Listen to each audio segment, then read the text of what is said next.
আসসালামু আলাইকুম সুপ্রিয় দর্শক, চলে আসলাম এই মুহূর্তে পাওয়া সবচেয়ে গুরুত্বপূর্ণ আবহাওয়ার বিরাট আপডেট নিয়ে। এবার আসছে তীব্র ভারী বৃষ্টি, হতে পারে ভয়াবহ বন্যা পরিস্থিতি।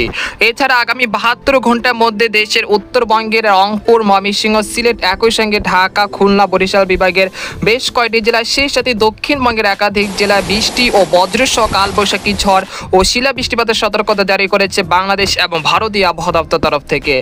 আজ 14 মে বুধবার এবং আগামীকাল 15 মে বৃহস্পতিবার কেমন থাকতে চলেছে আগামী 24 থেকে 48 ঘন্টার আবহাওয়া বাংলাদেশ থেকে শুরু করে ভারতের দক্ষিণবঙ্গ, আসাম, মেঘালয় এবং উত্তর থেকে ত্রিপুরা রাজ্যে আগামী 24 থেকে 48 ঘন্টার মধ্যে কোন কোন জেলাগুলোতে তীব্র বজ্রপাত সহ ভারী বৃষ্টিপাতের সতর্কতা রয়েছে এবং কোন কোন জেলার উপর দিয়ে ঘন্টায় 80 থেকে 90 কিলোমিটার বেগে কালবৈশাখী ঝড় ও শিলা বৃষ্টিপাত হতে পারে এবং আগামী 10 দিনের আবহাওয়া কীরকম থাকতে পারে। তো এই বিষয়ে আরও বিস্তারিত জানতে হলে ভিডিওটি সম্পূর্ণ দেখতে থাকুন।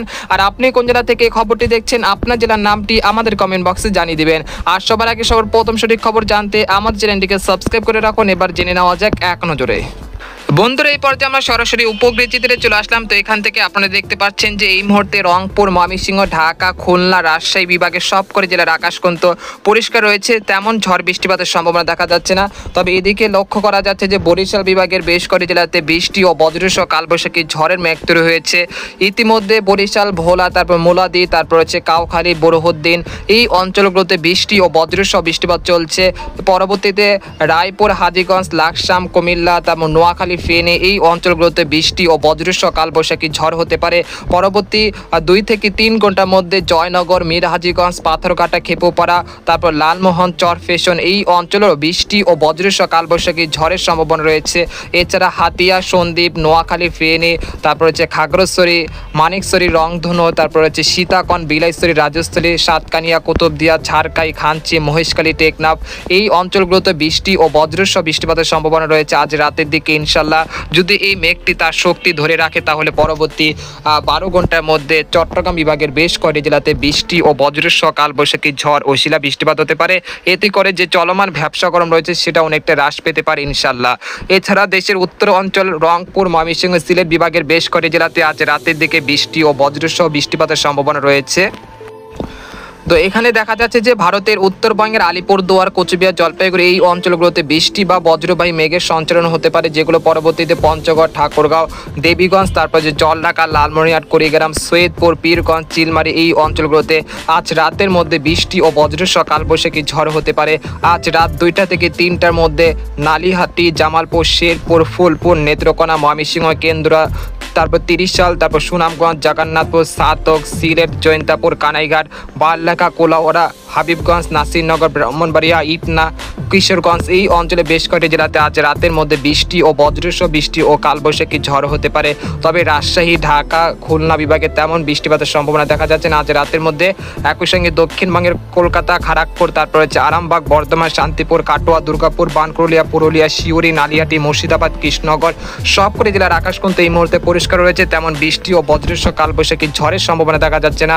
মূলত আকাশ বেশ পরিষ্কার রয়েছে এই মুহূর্তে। এবং আগামী 72 ঘন্টায় কীরকম আবহাওয়া পরিস্থিতি থাকবে সেই জন্য আমরা ইউরোপিয়ান যে মেঘের বার্তা রয়েছে সেখানে চলে আসবো। তো আজ রাতে মূলত বরিশাল এবং চট্টগ্রাম, ময়মনসিংহ, সিলেট, রংপুর বিভাগে 2-1 স্থানে বৃষ্টি ও বজ্রসহ বৃষ্টিপাতের সম্ভাবনা রয়েছে। তো আমরা 15 মে বৃহস্পতিবার ভোর 6টার দিকে চলে আসার পর দেখতে পাচ্ছি যে এই 3টি বিভাগের বেশ কয়েকটি জেলাতে বৃষ্টি ও বজ্রসহ ভারী বৃষ্টিপাত হতে পারে। এতে করে আগামী 72 ঘন্টার মধ্যে ভারী বৃষ্টিপাতের সতর্কতা রয়েছে ভারতের আসাম, মেঘালয়, সেই সাথে ময়মনসিংহ, সিলেট এবং রংপুর বিভাগের বেশ কয়েকটি জেলাতে। এতে করে নদ নদীর পানি কিন্তু পুনরায় বৃদ্ধি পেতে শুরু করবে, যার ফলে নিচু এলাকাগুলো প্লাবিত হওয়ার আশঙ্কা রয়েছে। যদি আপনাদের নিচু এলাকাগুলোতে কোনো আসবাবপত্র থাকে তাহলে অবশ্যই সেগুলো নিরাপদ স্থানে সরিয়ে ফেলবেন, যেহেতু আগামী 72 ঘন্টার মধ্যে সিলেট অঞ্চলে কিন্তু ভারী থেকে অতি ভারী বৃষ্টিপাত হতে পারে। এর কারণে কিন্তু নদ নদীর পানি অনেকটাই বাড়তে পারে, তার ফলে কিন্তু সিলেট বিভাগের বেশ কয়েকটি জেলাতে এই বছরের প্রথম বন্যা পরিস্থিতি সৃষ্টি হতে পারে। তাই আপনারা এখন থেকে পূর্ব প্রস্তুতি নিয়ে রাখুন, যারা সিলেট বিভাগে অঞ্চলে রয়েছেন তারা অবশ্যই এই পূর্ব প্রস্তুতি নিয়ে রাখবেন। তো আপনারা দেখতে পাচ্ছেন যে সকাল 6টার মধ্যে জয়ন্তাপুর, সিলেট, তারপর হচ্ছে সাতক, তারপর হচ্ছে সুনামগঞ্জ, নেত্রকোনা, তারপর হচ্ছে ফুলপুর, ময়মনসিংহ, নালিতাবাড়ি, জামালপুর, তারপর হচ্ছে ইটনা, হাবিবগঞ্জ, মৌলভীবাজার এই অঞ্চলে বেশ করে জেলাতে বৃষ্টি ও ভারী বৃষ্টিপাত হতে পারে সকাল 6টার দিকে। এছাড়া রংপুর বিভাগের কুড়িগ্রাম, গাইবান্ধা এই অঞ্চলে দুই এক স্থানে বৃষ্টি ও বজ্রসহ বৃষ্টিপাতের সম্ভাবনা রয়েছে ভোর 6টার দিকে। তবে রাজশাহী, ঢাকা, খুলনা, বরিশাল, চট্টগ্রাম বিভাগের আকাশ কিন্তু বেশ পরিষ্কার থাকতে পারে, সেরকম বৃষ্টি ও বজ্রসহ বৃষ্টিপাতের সম্ভাবনা দেখা যাচ্ছে না সকাল 6টার দিকে। এছাড়া দক্ষিণবঙ্গের কলকাতা, খড়গপুর, আরামবাগ, দুর্গাপুর, বর্ধমান, কলাঘাট, পূর্ব ও পশ্চিম মেদিনীপুর, উত্তর ও দক্ষিণ 24 পরগনা, শান্তিপুর, কাটোয়া, সেই সাথে বানকুরুলিয়া, পুরুলিয়া, শিরুই, নালিহাটি, মুর্শিদাবাদ, কৃষ্ণনগর সবকটি জেলার আকাশ কিন্তু পরিষ্কার রয়েছে, সেরকম বৃষ্টি ও বজ্রসহ বৃষ্টিপাতের সম্ভাবনা দেখা যাচ্ছে না ভোর 6টার দিকে। এরপর আমরা বেলা 11টার দিকে চলে আসলাম। বেলা 11টার দিকে চলে আসার পর দেখতে পাচ্ছি যে রংপুর, ময়মনসিংহ, সিলেট এই তিনটি বিভাগের বেশ করে জেলার আকাশ কিন্তু আংশিক মেঘলা থেকে মেঘলা রয়েছে, সেই সাথে কুড়িগ্রাম, গাইবান্ধা, লালমনিরহাট, জলঢাকা, সেই সাথে শেরপুর, জামালপুর, নালিতাবাড়ি, ফুলপুর, নেত্রকোনা, সুনামগঞ্জ, তারপর হচ্ছে জগন্নাথপুর, সাতক, সিলেট, জৈন্তাপুর, কানাইঘাট, বারলেখা, বালাগঞ্জ এই অঞ্চলে বেশ করে জেলাতে বৃষ্টি ও বজ্রসহ বৃষ্টিপাতের সম্ভাবনা রয়েছে বেলা 11টার দিকেও। আর ঢাকা এবং ঢাকা বিভাগের বেশ করে জেলার আকাশ কিন্তু কিছুটা মেঘলা থেকে মেঘলা হয়ে আসতে পারে বেলা 11টার দিকে। নাগপুর, ফরিদপুর, ঢাকা, কাপাসিয়া, কিশোরগঞ্জ এই অঞ্চলের আকাশ কিছুটা আংশিক মেঘলা থেকে মেঘলা হতে পারে বেলা 11টার দিকে। এরপর আমরা দুপুর 1টার দিকে চলে আসলাম। দুপুর 1টার দিকে চলে আসার পর দেখতে পাচ্ছি যে রাজশাহী বিভাগের পটিয়া, সিংড়া, নাটোর, তারপর হচ্ছে মহানপুর, তারপর হচ্ছে চাঁপাইনবাবগঞ্জ এই অঞ্চলে বেশ কয়েকটি জেলাতে বৃষ্টি ও বজ্রসহ বৃষ্টিপাতের সম্ভাবনা রয়েছে বৃহস্পতিবার দুপুর 1টার দিকে। সেই সাথে পাবনা, তারপর হচ্ছে বগুড়া, তারপর হচ্ছে পাংশা, শিবালয়, বালিয়াকান্দি এই অঞ্চলে বেশ কয়েকটি জেলাতে বৃষ্টি ও বজ্রসহ বৃষ্টিপাতের সম্ভাবনা দেখা যাচ্ছে দুপুর 1টার দিকে। সেই সাথে ময়মনসিংহ বিভাগের বালুকা, তারপর 30 সাল, তারপর হচ্ছে কেন্দুয়া, কিশোরগঞ্জ, কটিয়াদি, কাপাসিয়া এই অঞ্চলে বৃষ্টি ও বজ্রসহ বৃষ্টিপাতের সম্ভাবনা রয়েছে দুপুর 1টার দিকে। সেই সাথে দক্ষিণবঙ্গের কলকাতা, চন্দননগর এই অঞ্চলেও কিছুটা বৃষ্টিপাতের সম্ভাবনা রয়েছে বৃহস্পতিবার দুপুর 1টার দিকে। এরপর আমরা বিকেল 4টার দিকে চলে আসলাম। বিকেল 4টার দিকে চলে আসার পর দেখতে পাচ্ছি যে একটি ভারী বৃষ্টিপাতের সম্ভাবনা দেখা যাচ্ছে যে ভারতের দক্ষিণবঙ্গের কাটোয়া, তারপর হচ্ছে মুর্শিদাবাদ, কৃষ্ণনগর এই অঞ্চলে বেশ করে জেলাতে প্রায় 33 থেকে 40 মিলিমিটার পর্যন্ত ভারী বৃষ্টিপাতের একটা সম্ভাবনা দেখা যাচ্ছে বিকেল 5টার দিকে। সেই সাথে বাংলাদেশের মেহেরপুর, চুয়াডাঙ্গা, তারপর রয়েছে এখানে রয়েছে মাগুরা, যশোর, নড়াইল এই অঞ্চলে বৃষ্টি ও বজ্রসহ বৃষ্টিপাতের সম্ভাবনা রয়েছে বিকেল 5টার দিকে। সেই সাথে ঢাকা বিভাগে ঢাকা, নাগপুর, কাপাসিয়া, কিশোরগঞ্জ এই অঞ্চলে বৃষ্টি ও বজ্রসহ বৃষ্টিপাতের সম্ভাবনা রয়েছে 15 মে বৃহস্পতিবার বিকেল 5টার দিকে। এখানে দেখা যাচ্ছে যে রংপুর, ময়মনসিংহ, সিলেট এবং খুলনা, তারপর হচ্ছে বরিশাল, চট্টগ্রাম বিভাগে সেরকম বৃষ্টিপাতের সম্ভাবনা দেখা যাচ্ছে না বিকেল 5টার দিকে। মূলত এই কয়েকটি জেলায় বৃষ্টিপাতের সম্ভাবনা রয়েছে। এরপর আমরা রাত 8টার দিকে চলে আসলাম। বৃহস্পতিবার রাত 8টার দিকে চলে আসার পর দেখতে পাচ্ছি যে বর্ধমান, শান্তিপুর, কাটোয়া, দুর্গাপুরে বেশ কয়েকটি জেলাতে বৃষ্টি ও বজ্রসহ বৃষ্টিপাতের সম্ভাবনা রয়েছে। এরপর আমরা রাত 11টার দিকে চলে আসলাম। রাত 11টার দিকে চলে আসার পর দেখতে পাচ্ছি যে রংপুর বিভাগের বেশ কয়েকটি জেলাতে বৃষ্টি ও ভারী বৃষ্টিপাতের সম্ভাবনা রয়েছে। ঠাকুরগাঁও, দেবীগঞ্জ, জলঢাকা, রংপুর, লালমনিরহাট, কুড়িগ্রাম, চিলমারি, একই সঙ্গে উত্তরবঙ্গের আলিপুরদুয়ার, কোচবিহার, জলপাইগুড়ি, তারপর হচ্ছে গোয়ালপাড়া, গুয়াহাটি, একই সঙ্গে ময়মনসিংহ, সিলেট বিভাগের বেশ কয়েকটি জেলাতে বৃষ্টি ও বজ্রসহ ভারী বৃষ্টিপাতের সম্ভাবনা রয়েছে রাত 11টার দিকে। এরপর রাত 3টার দিকে চলে আসার পর দেখতে পাচ্ছি যে মূলত রংপুর, ময়মনসিংহ, সিলেট বিভাগে কিন্তু দফায় দফায় কালবৈশাখী ঝড় হচ্ছে, সেই সাথে ভারী থেকে অতি ভারী বৃষ্টিপাত হচ্ছে শুক্রবার রাত 3টার মধ্যেও। আমরা দেখতে পাচ্ছি শুক্রবার ভোর 6টার দিকেও এই বৃষ্টিপাত কিন্তু অব্যাহত রয়েছে, অর্থাৎ বলা যাচ্ছে যে লাগাতার বৃষ্টিপাতের সম্ভাবনা রয়েছে রংপুর, ময়মনসিংহ, সিলেট এই তিনটি বিভাগের সবকটি জেলাতে। এতে করে রংপুর এবং সিলেট বিভাগের বেশ কয়েকটি অঞ্চলের নিচু এলাকাগুলোতে সাময়িক বন্যা পরিস্থিতির সৃষ্টি হতে পারে, তাই আপনারা এখন থেকে পূর্ব প্রস্তুতি নিয়ে রাখুন। এরপর আমরা শুক্রবার দুপুর 12টার দিকে চলে আসার পর দেখতে পাচ্ছি যে এই বৃষ্টিপাত কিন্তু কিছুটা হ্রাস পেয়েছে, তবে আবারও কালবৈশাখী ঝড় ও শিলা বৃষ্টিপাতে আক্রান্ত হতে পারে রংপুর, ময়মনসিংহ, সিলেট।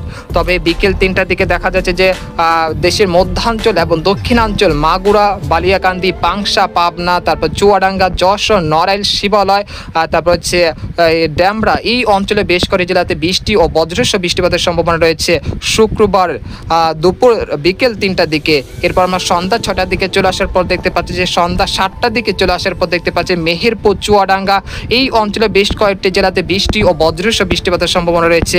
একই সাথে ভারতের একই সঙ্গে ভারতের ত্রিপুরা রাজ্যের আগারতলা, আমবাসা, উদয়পুরের বেশ কয়েকটি জেলাতে সেই সময় বৃষ্টি ও বজ্রসহ বৃষ্টিপাতের সম্ভাবনা রয়েছে। এরপর আমরা 17 মে থেকে একেবারেই 20 মে পর্যন্ত দেশের উত্তর অঞ্চলে কিন্তু ব্যাপক হারে বৃষ্টিপাতের সম্ভাবনা রয়েছে। যদি আপনাদেরকে আগামী 5 দিনের যে বৃষ্টি বা বজ্র বৃষ্টির প্রবণতা যদি দেখায় তাহলে আপনারা বুঝতে পারবেন। তো আমরা দেখতে পাচ্ছি যে আগামী 72 ঘন্টার মধ্যে মূলত এই পাবনা, শাইলকোপা, মেহেরপুর, যশোর, লোহাগাড়া, ফরিদপুর, নাগপুর, কাপাসিয়া, ঢাকা, কিশোরগঞ্জ, সিরাজগঞ্জ, সিংড়া, রাজশাহী এই অঞ্চলগুলোতে হালকা থেকে মাঝারি ধরনের বৃষ্টি ও বজ্রসহ ভারী বৃষ্টিপাত হতে পারে। একই সঙ্গে এখানে দেখা যাচ্ছে যে বাংলাদেশ এবং ভারতের যে বর্ডার সংলগ্ন রয়েছে রংপুর, ময়মনসিংহ, সিলেট এই অঞ্চলে যে বর্ডার সংলগ্ন এলাকাগুলো রয়েছে যেমন পঞ্চগড়, দেবীগঞ্জ, জলঢাকা, লালমনিরহাট, কুড়িগ্রাম, চিলমারি, তারপর শেরপুর, নালিতাবাড়ি, জামালপুর, ফুলপুর, নেত্রকোনা, তারপর হচ্ছে সিলেট, তারপর হচ্ছে সুনামগঞ্জ, নেত্রকোনা, তারপর রয়েছে জয়ন্তাপুর, কানাঘাট, তারপর হচ্ছে বারলেখা, কুলাওয়াড়া, মৌলভীবাজার, বালাগঞ্জ, ইটনা এই অঞ্চলে বেশ করে জেলাতে বৃষ্টি ও ভারী বৃষ্টিপাত হতে পারে। একই সঙ্গে উত্তরবঙ্গের আলিপুরদুয়ার, তারপর হচ্ছে গোয়ালপাড়া, গুয়াহাটি, তেজপুর, তারপর হচ্ছে আসাম, মেঘালয় এই অঞ্চলগুলোতে ভারী থেকে অতি ভারী বৃষ্টিপাতের সম্ভাবনা দেখা যাচ্ছে। প্রায় 100 মিলিমিটার পর্যন্ত বা 80 মিলিমিটার পর্যন্ত বৃষ্টিপাত হতে পারে। এরপর আমরা 5 দিনের যে পূর্বাভাসটি চলে আসছে সেখানে দেখা যাচ্ছে যে রংপুর বিভাগের ঠাকুরগাঁও, পঞ্চগড়, দেবীগঞ্জ, জলঢাকা, লালমনিরহাট, কুড়িগ্রাম, চিলমারি এই অঞ্চলগুলোতে প্রায় 100 থেকে 150 মিলিমিটার পর্যন্ত ভারী থেকে অতি ভারী বৃষ্টিপাত হতে পারে। এর ফলে তিস্তা নদী তীরবর্তী অঞ্চলগুলোতে পানিবন্দী হতে পারে একাধিক জেলা। এরপর আমরা 10 দিনের পূর্বাভাসে চলে আসলাম। 10 দিনের পূর্বাভাসে দেখা যাচ্ছে যে রংপুর, ময়মনসিংহ, সিলেট এই অঞ্চলগুলোতে প্রায় 200 থেকে 250 মিলিমিটার পর্যন্ত ভারী থেকে অতি ভারী বৃষ্টিপাত হতে পারে। এর ফলে কিন্তু বন্যা পরিস্থিতির সৃষ্টি হতে পারে রংপুর এবং সিলেট বিভাগে, তাই আপনারা অবশ্যই সতর্কতা থাকবেন। তো আপনাদেরকে যদি দেখায় বঙ্গোপসাগর অবস্থা, তো এই মুহূর্তে বঙ্গোপসাগর স্বাভাবিক রয়েছে এবং আগামী 23 তারিখ পর্যন্ত বঙ্গোপসাগর স্বাভাবিক থাকতে পারে। তারপর 24 থেকে বা 25 তারিখের মধ্যে বঙ্গোপসাগরে একটি নিম্নচাপ তৈরি হতে পারে, যেটা চলতি মাসের শেষ সপ্তাহে ঘূর্ণিঝড়ের রূপ নিতে পারে। আর যদি এটি ঘূর্ণিঝড়ের রূপ নেয় তাহলে এর নাম হবে ঘূর্ণিঝড় শক্তি, আর এটি বাংলাদেশের খুলনা, বরিশাল এবং দক্ষিণবঙ্গে যে কোনো উপকূলে আঘাত আনতে পারে। তো এই বিষয়ে আরও বিস্তারিত জানতে হলে ভিডিওটি সম্পূর্ণ দেখতে থাকুন। আর আপনি কোন জেলা থেকে এই খবরটি দেখছেন আপনার জেলার নামটি জানিয়ে দিবেন। আজকের মতো এখানে শেষ করলাম। সবাই ভালো থাকবেন, সুস্থ থাকবেন, আল্লাহ হাফেজ।